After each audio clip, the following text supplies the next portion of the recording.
اللہ اکبر۔ اے میرے پیارے اسلام بھائیو، یہ ہے میرا مالک جو ہمارے عیب چھپاتا ہے۔ ہم اکیلے میں گناہ کرتے ہیں، وہ بتاتا نہیں کسی کو، ورنہ وہ چاہے تو ہم سب کے عیب کھل جائیں۔ جو لوگ ہمیں عزت سے دیکھتے ہیں، جو محبت سے ملتے ہیں، جو ہمیں بڑے نیک سمجھتے ہیں، اللہ تو جانتا ہے نا ہماری حالت کیا ہے۔ دنیا والوں کو پتہ چلتا ہے نا ہمارا ایک عیب، ایک فوراً میسج چلائیں گے، پتہ چلا اس نے یہ کیا ہے۔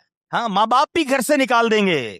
میرا مالک کیسا کریم ہے، اسے معلوم ہے ہم کتنے برے ہیں، مگر وہ رحم کرنے والا ہے، وہ کرم کرنے والا ہے۔ ہم پھر بھی اس سے دوستی نہیں کرتے، ہم پھر بھی اسے ناراض کرتے ہیں۔ کب تک ہم گناہ کرتے رہیں گے؟ کب تک اللہ کو ناراض کرتے رہیں گے؟ اگر وہ مالک ناراض ہو گیا تو برباد ہو جائیں گے۔ اس کی رحمت چاہتی ہے کہ میں اور آپ بخشے جائیں، مگر ہم ہیں کہ یا تو توبہ نہیں کرتے، اور توبہ کرتے ہیں تو پھر اس پر قائم نہیں رہتے۔ حالانکہ نبی پاک علیہ الصلوۃ والسلام کی کیسی کیسی حدیثیں ہیں کہ جو توبہ کرتا ہے اللہ اس سے کتنا راضی ہوتا ہے۔ آئیے حدیث پاک سنانے سے پہلے میں آپ کو قرآن پاک کی آیت سناتا ہوں۔ اللہ کریم قرآن مجید میں ارشاد فرماتا ہے، سورہ بقرہ میں دوسرے پارے آیت نمبر 222 میں ارشاد فرماتا ہے، ان اللہ یحب التوابین، اور بے شک اللہ پسند کرتا ہے بہت توبہ کرنے والوں کو۔ اور اللہ جب توبہ قبول کرتا ہے نا تو سنو کیسا کریم ہے۔ دنیا میں اگر ہمارا کوئی جرم ہو جائے نا، کوئی خطا ہو جائے، مثال کے طور پہ کسی کی پولیس میں کوئی رپورٹ درج کر دی جائے، تو جب بھی آپ کسی کا ریکارڈ نکالتے ہیں نا، بے شک وہ مقدمہ ختم بھی ہو گیا ہو، یا سزا ہو گئی ہو، یا سلو ہو گئی ہو، لیکن جب آپ بندے کا کریکٹر سرٹیفکیٹ نکالتے ہیں تو اس کا وہ جرم آ جاتا ہے کہ اس نے 10 سال پہلے یہ غلطی کی تھی، 15 سال پہلے اس پر یہ مقدمہ ہوا تھا۔ نہ لوگ بھولتے ہیں، نہ دنیا بھولتی ہے، مگر دیکھو میرے رب کی شان کیسی ہے کہ اللہ ایسا کریم ہے۔ قرآن میں فرماتا ہے کہ جب اللہ توبہ قبول کرتا ہے تو صرف گناہ معاف نہیں فرماتا، گناہوں کو نیکیوں سے بدل دیتا۔ ہاں، جتنے گناہ ہیں نا وہ سارے نیکیوں میں بدل دیے جاتے ہیں۔ اللہ کریم قرآن مجید میں ارشاد فرماتا ہے، مگر جو توبہ کرے اور ایمان لائے اور اچھا کام کرے تو ایسوں کی برائیوں کو اللہ بھلائیوں سے بدل دے گا، اور اللہ بخشنے والا مہربان ہے۔ ارے میرے رب کی رحمت تو دیکھو کہ جب بندہ سچے دل سے توبہ کرتا ہے اس کی عطائیں کیسی ہیں۔ سبحان اللہ، سبحان اللہ۔ اللہ کے حبیب صلی اللہ تعالی علیہ وسلم کی میں آپ کو حدیث سناتا ہوں کہ رب کریم کس طرح توبہ کرنے والوں پر مہربانی فرماتا ہے۔ اللہ کے حبیب علیہ الصلوۃ والسلام فرماتے ہیں، جب بندہ اپنے گناہوں سے توبہ کرتا ہے تو اللہ عز و جل لکھنے والے فرشتوں کے پاس سے اس کے گناہ بھلا دیتا ہے، اس کے اعضاء، اس کے بدن کے جو پارٹس ہیں ان کو بھی بھلا دیتا ہے، اور اس زمین پر بھی نشان مٹا دیتا ہے جہاں اس نے گناہ کیے ہوتے ہیں، یہاں تک کہ جب بندہ قیامت کے دن اللہ سے ملے گا تو اس کے گناہ پر کوئی گواہ نہیں ہوگا۔ حالانکہ خود رب نے فرمایا قرآن میں کہ وہ دن آئے گا، ارے پڑھی ہے نا یاسین شریف، اس میں اللہ فرما رہا ہے وہ دن ہوگا جب منہ پر مہر لگا دی جائے گی، ہاتھ کلام کریں گے، پیر بتائیں گے کیا گناہ کیے تھے، کدھر گئے تھے۔ اگر توبہ نہیں کرو گے تو پھر بچ نہیں پائیں گے، لیکن اگر توبہ کر لیتے ہیں، اللہ سے دوستی کر لیتے ہیں، اللہ کو راضی کر لیتے ہیں، تو وہ ایسا کریم ہے کہ وہ پچھلے سارے گناہوں کو معاف کر دیتا ہے۔ ہم پھر کیوں اللہ کی نافرمانی کریں؟ ارے دنیا کا دستور کیا ہے؟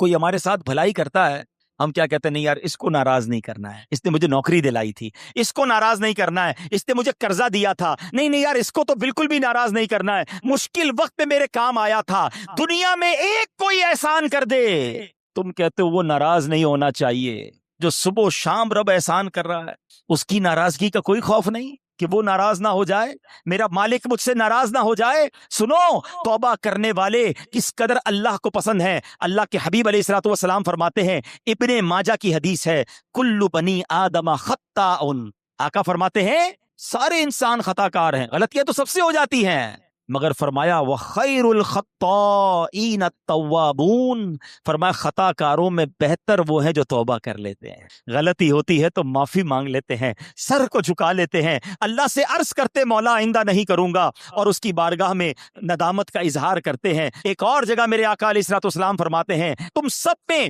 بہترین وہ ہیں جو فتنوں میں مبتلا ہو اور توبہ کرتا ہو، یعنی اگر گناہ ہو جائے فوراً معافی مانگ لے۔ اچھا، ہمارے کچھ لوگوں کا توبہ کا اسٹائل بھی بڑا عجیب ہے، توبہ توبہ استغفر اللہ، گالوں پہ چپت لگا لی مگر کوئی شرمندگی نہیں ہے۔ ارے ایسی توبہ تو خود توبہ کی محتاج ہے، توبہ دل سے ہوتی ہے۔ توبہ شرم کے ساتھ ہوتی ہے، توبہ ندامت کے ساتھ ہوتی ہے، اور جب ندامت کے ساتھ بس ایک لمحے کی توبہ ہونا، اللہ پچھلے سارے گناہ معاف کر دیتا ہے۔ ابھی تو سنا آپ نے اس نے کیا کیا تھا، اس 40 سال کے گناہگار بندے نے کیا کیا تھا، سر چادر میں ڈال کے سر جھکا کر اللہ کو کہا ہی تھا نا، اللہ بس معاف کر دے، آج بچا لے۔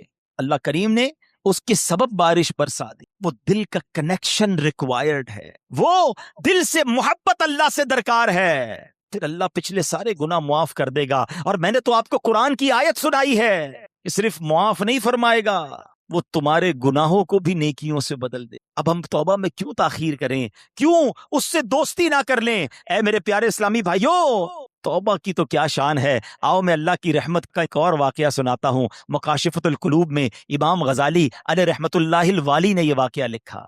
بنی اسرائیل میں ایک نوجوان تھا، 20 سال تک تو اس نے اللہ کی خوب عبادت کی، پھر اگلے 20 سال اس نے اللہ کی بہت نافرمانی کی، پھر آئینہ دیکھا تو داڑھی کے بال سفید ہو گئے تھے، پھر وہ غم زدہ ہو گیا اور کہنے لگا، اے میرے خدا، میں نے 20 سال تک تیری عبادت کی، 20 سال تک میں نے تیری نافرمانی کی، اب میں تیری طرف آؤں گا تو میری توبہ قبول ہو جائے گی، یا اللہ تو مجھے معاف کر دے گا۔ ہائے ہائے، اس نے کسی کہنے والے کی آواز سنی، تم نے ہم سے محبت کی، ہم نے تم سے محبت کی، پھر تو نے ہمیں چھوڑ دیا، ہم نے بھی تجھے چھوڑ دیا، تو نے ہماری نافرمانی کی، ہم نے تمہیں مہلت دی، اور اگر اب تو توبہ کر کے ہماری طرف آئے گا تو ہم تیری توبہ قبول کر لیں۔ یہ ہے میرا مالک، یہ ہے اس کی رحمت۔ اے میرے پیارے اسلامی بھائیوں، اب ہم کیوں نہ رب سے محبت کریں، کیوں نہ ہم اللہ سے پیار کریں، اور کیوں نہ سچی توبہ کر لیں۔ ہمارے آس پاس سے لوگ اٹھ رہے ہیں، میری بھی باری آنے والی ہے، آپ کی بھی باری آنے والی ہے، ہم کس انتظار میں ہیں، شیطان کے کس وار میں ہیں، ہم توبہ میں تاخیر کیوں کر رہے ہیں؟ ارے کب اللہ کو راضی کریں گے، اور کب تک اللہ کو ناراض کرتے رہیں گے؟ کب تک نمازیں قضا ہوتی رہیں گی؟ کب تک آنکھیں حرام دیکھتی رہیں گی؟ کب تک میرے اور آپ کے کان حرام سنتے رہیں گے؟ اے حرام کمانے والے، کب تک حرام کماتا رہے گا؟ بدکاری کرنے والا، بے حیائی کرنے والا، نام محرم لڑکیوں اور عورتوں سے دوستیاں کرنے والا سوچے کب تک تم یہ گل چھڑے اڑا لو گے؟ جوا کھیلنے والا سوچے کب تک میں یہ کام کر لوں گا؟ ارے اچانک یہ اعلان ہوگا کہ فلاں کا انتقال ہو گیا ہے، ہمارے ہی دوست ہمیں کاندھوں پر اٹھائیں گے، ہمیں قبر میں ڈال کر آ جائیں گے۔ یہ دوست جو آج تھوڑی سی ہماری گھبراہٹ پر ہمارے ساتھ کھڑے ہو جاتے ہیں، پتہ ہے جب قبر میں اتاریں گے نا تو لوگ کہہ رہے ہوں گے ذرا صحیح طریقے سے مٹی ڈالو، کوئی سوراخ باقی نہ بچ جائے، ہوا بھی نہیں چھوڑیں گے، ایک سوراخ بھی نہیں چھوڑیں گے، مجھے اور آپ کو تنہا قبر میں چھوڑ کر آ جائیں گے۔ پھر کیا ہوگا؟ میرے اور آپ کے پاس کیا بچے گا؟ یہ مال، یہ دولت، یہ گاڑی، یہ گھر، یہ شہرت، سب کچھ پیچھے رہ جائے گا۔ اب ہمارے ساتھ قبر میں ہوں گے ہمارے اعمال، اور دیکھو اگر اللہ ناراض ہوا نا، اللہ ناراض ہوا تو مارے جائیں گے، پھر تو قبر جہنم کا گھڑا بن جائے گی۔ اسی لیے میں آج یہ عرض کرنے آیا ہوں کہ جلدی جلدی اپنے رب کو راضی کر لو، وہ کیسا کریم ہے، بلکہ اس کی رحمت چاہتی یہی ہے کہ میرے بندے بخشے جائیں، میرے بندے معافی مانگ لیں، میرے بندے رجوع کر لیں۔ مگر یہ بندہ ہے جو رجوع نہیں کر رہا، یہ بندہ ہے جو اس سے دوستی نہیں کر رہا۔ خدا را میں آج کے بعد اللہ کے فرما بردار بندوں میں شامل ہو جاؤں۔ سنو وہ کیسا کریم ہے۔ حضرت سیدنا ابو ہریرہ رضی اللہ تعالیٰ عنہ سے مروی ہے، رسول اللہ صلی اللہ تعالیٰ علیہ وسلم کا فرمان عالی شان ہے کہ جب کوئی بندہ گناہ کر لیتا ہے اور پھر کہتا ہے کہ اے مولا میں نے گناہ کر لیا، مجھے معاف کر دے، تو اللہ فرماتا ہے میرا بندہ جانتا ہے کہ کوئی اس کا رب ہے جو گناہ معاف بھی کرتا ہے اور اس پر پکڑ بھی لیتا ہے۔ میں نے اپنے بندے کو بخش دیا، تو جتنا رب چاہتا ہے بندہ ٹھہرا رہتا ہے، اس کے بعد پھر کوئی گناہ کر لیتا ہے، پھر عرض کرتا ہے الہی میں نے پھر گناہ کر لیا ہے، پھر مجھے معاف کر دے۔ تو رب کریم فرماتا ہے میرا بندہ جانتا ہے کہ کوئی اس کا رب ہے جو گناہ کرنے پر پکڑ بھی لیتا ہے اور معاف بھی فرما دیتا ہے۔ میں نے اپنے بندے کو بخش دیا، پھر اس بندے سے پھر گناہ ہو جاتا ہے، وہ پھر اللہ سے کہتا ہے، تیسری بار کہتا ہے اے اللہ پھر گناہ ہو گیا ہے، رب کریم مجھے معاف کر دے۔ تو رب فرماتا ہے میرا یہ بندہ جانتا ہے کہ اس کا کوئی رب ہے جو گناہ کرنے پر پکڑتا ہے اور معاف مانگنے پر معاف بھی کر دیتا ہے۔ میں نے اپنے بندے کی بخشش فرما دی، اب جو چاہے کرے، یعنی اللہ اس کی بے حساب بخشش فرما دیتا ہے۔ اور یہ میں نے بخاری شریف کی حدیث سنائی۔ سوچو کیوں اللہ سے دوستی نہیں کرتے ہم، کیوں میرے پیارے اسلامی بھائیوں اللہ سے دوستی نہیں کرتے؟ ایک بار آج اللہ سے دوستی کر کے میں نے اور آپ نے سچی توبہ کر کے جانا ہے، اور اللہ کی بارگاہ میں یہی عرض کرنا ہے کہ مولا کمزور ہوں، گناہ ہو گئے، معاف کر دے۔ اے اللہ میں مانتا ہوں میں گناہگار ہوں، مجھے معاف کر دے۔ اے اللہ میں آئندہ گناہ نہیں کروں گا، مجھے معاف کر دے۔ اگر تو نے پکڑ لیا میں مارا جاؤں گا، میرے پاس کوئی حساب نہیں ہے، مجھے معاف کر دے۔ میں مانتا ہوں میں نے کئی بار توبہ کی مگر پھر گناہ کیے، مولا معاف کر دے۔ تجھ سے معافی نہیں مانگوں گا تو کس سے مانگوں گا؟ مولا معاف کر دے۔ اے اللہ تو ماں سے زیادہ اپنے بندے کو چاہنے والا ہے۔ آج کے اجتماع میں کرم کر مالک، معاف کر دے، کیونکہ مجھے نہیں پتا میری زندگی کی کون سی رات آخری رات ہے، کیا معلوم کسی کا انتقال آج بھی تو ہو سکتا ہے نا۔ ہے کوئی ایسا جس کے پاس یہ گارنٹی ہو کہ وہ آج زندہ گھر جائے گا؟ ہم میں سے تو کسی کو نہیں پتا۔ آگاہ اپنی موت سے کوئی بشر نہیں، سامان 100 برس کا ہے، پل کی خبر نہیں، پھر کس بات کا انتظار ہے؟ یاد رکھو بے وفا دنیا پہ مت کر اعتبار، تو اچانک موت کا ہوگا شکار۔ موت آ کر ہی رہے گی یاد رکھ، جان جا کر ہی رہے گی یاد رکھ۔ کر لے جو کرنا ہے، آخر موت ہے، ایک دن مرنا ہے، آخر موت۔ اے میرے پیارے اسلامی بھائیو، آئیے اپنی زندگی پر نظر دوڑائیں، اپنے آپ سے ایک سوال کرتے ہیں، آج میں بھی کرتا ہوں اور آپ بھی کریں، کہ اگر میرا آج انتقال ہو گیا تو کیسی زندگی گزری ہے؟ اللہ راضی ہوگا؟ کیونکہ یاد رکھنا مرنے کے بعد قبر 2 طرح کی ہوتی ہے، یا تو جنت کا باغ ہوتی ہے یا تو دوزخ کا گڑھا۔ اپنے آپ سے میں سوال کروں، آپ بھی کرو، اگر میں آج مر گیا تو قبر کیسی ہوگی؟ جنت کا باغ ہوگی؟ پھر تو ٹھیک ہے، لیکن اگر ڈر لگ رہا ہے کہ نہیں ابھی نہیں مرنا ہے، ابھی تو توبہ کرنی ہے، ابھی تو نیکیاں کرنی ہے، اللہ کو راضی کرنا ہے، بہت سارے گناہ ہیں، پھر کب توبہ کرو گے؟ ایکچولی شیطان چاہتا یہی ہے کہ میں اور آپ توبہ نہ کریں، میں اور آپ اللہ سے دوستی نہ کریں۔ شیطان پتہ ہے کیا کہتا ہے؟ یہ ہو سکتا ہے اس وقت بھی کسی کے کان میں کہہ رہا ہو کہ یار یہ مولانا صاحب باتیں تو صحیح کر رہے ہیں، لیکن ابھی نہیں، تھوڑے دنوں بعد توبہ کر لیں۔ ہاں ابھی تو جوانی ہے، ابھی تو مزے کرنے دو، اس کے بعد بڑھاپے میں اللہ اللہ ہی کرنا ہے اور کیا کرنا ہے۔ یہ شیطان کا بڑا وار ہے، وہ توبہ میں تاخیر کرواتا ہے۔ میں آپ سے سوال کرتا ہوں کہ اگر آپ نے یہ سوچا ہوا ہے کہ میں بڑھاپے میں جا کر نمازی بھی بن جاؤں گا، گناہ بھی چھوڑ دوں گا، چہرے پہ داڑھی بھی سجا لوں گا، تو کیا نوجوان نہیں مرتے؟ آپ کے پاس گارنٹی ہے کہ آپ بوڑھے ہو سکیں گے؟ خدا را شیطان کے اس وار میں نہ آؤ، بلکہ جوانی کی توبہ تو اللہ کو بڑی پسند ہے۔ ہاں، جو جوان توبہ کرتا ہے نا وہ اللہ کو کیسا پسند ہے، آؤ میں آپ کو ایک حدیث سناتا ہوں۔ اے میرے نوجوانوں، گناہ مت کرو، اللہ کی بارگاہ میں اللہ سے دوستی کر لو۔ اللہ کو نرمی والا، عاجزی والا نوجوان پسند ہے۔ اللہ ایسے نوجوان پر جو جوانی میں عبادت کرتا ہے نا، اپنے فرشتوں کے سامنے فخر فرماتا ہے کہ یہ میرا بندہ ہے۔ اب اپنے آپ سے سوال کرو کہ ہم اللہ کے کیسے بندے ہیں؟ اچھا، توبہ میں تاخیر کی ایک اور وجہ، شیطان کہتا ہے یار اگر میں نے یہ سارے گناہ چھوڑ دیے تو پھر زندگی کا مزہ ہی ختم ہو جائے۔ ایسا کئی بار ہوتا ہے کہ جب ہم ایسا بیان سنتے ہیں، ایسی محفل میں جاتے ہیں نا، تو خیال تو آتا ہے کہ یار توبہ کر لینی چاہیے، پھر لگتا ہے یار اگر ساری محفلیں، ساری رنگینیاں، دوستیاں، فلمیں، ڈرامے، گانے باجے، معاذ اللہ شراب، نشے کی محفلیں، جوئے، یہ جو بھی غلط کام ہے یہ چھوڑ دیے تو پھر مزہ کیا رہے گا زندگی میں؟ ساری انجوائمنٹ ہی ختم ہو جائے گی۔ یہ شیطان کا بہت خطرناک وار ہے، اور وہ اسی لیے بندے کو توبہ نہیں کرنے دیتا، بولے یار زندگی بور ہو جائے گی۔ اب اس کا جواب سن لو غور سے۔ اس کی مثال اس طرح دی، کتابوں میں علماء نے لکھی کہ 2 دوست ہیں، ایک دوست جو ہے وہ صرف سبزی کھاتا تھا، دال سبزی، ہمیشہ کہتا نہیں یار میں اور کچھ نہیں کھاتا۔ اب اس کے دوست کہتے کبھی تو گوشت کھا لے، یہ بھی اللہ کی نعمت ہے، کبھی چکن بھی کھا لے۔ اس نے کہا نہیں میں سبزی کھاتا ہوں۔ ایک دن دوستوں نے پلان کیا پکڑ کے کہ یار آج اس کو چکن کھلانی ہے اور اس کو گوشت بھی کھلانا ہے۔ اب پکڑ کے اس کے زبردستی منہ میں مرغی بھی ڈال دی، تھوڑی سی گوشت بھی کھلایا۔ اب جب اس نے کھایا تو اس نے کہا یار اصل کھانا تو یہ ہے، کیا میں ساری زندگی دال سبزی، بے شک دال سبزی کھانا بہت اچھا، سے کوئی اور مراد نہ لے، میں سمجھانے کے لیے مثال دے رہا ہوں کہ یار اتنا ذائقے والا کھانا میں نے زندگی پر کبھی کھایا ہی نہیں۔ اس نے دال سبزی کی سائڈ پہ اور اب گوشت چکن بھی کھانے لگا۔ یہ مثال دے کر علماء نے سمجھایا کہ اصل مسئلہ یہ ہے کہ جس نے راتوں کو فلمیں دیکھ کر، ڈرامے دیکھ کر، گانے باجے سن کے، شراب کی محفلوں میں، جوئے کی محفلوں میں، یا گندی باتیں کر کے جس نے راتیں گزاری ہیں، اس کو پتہ ہی نہیں ہے کہ تہجد میں اٹھ کر دعا کا مزہ کیا ہے، اس کو پتہ ہی نہیں ہے وضو کر کے نماز کی رونق کیا ہے، اس کو پتہ ہی نہیں ہے کہ تلاوت کرنے کا سکون کیا ہے۔ ساری زندگی وہ سمجھا مزہ ہی اس میں ہے،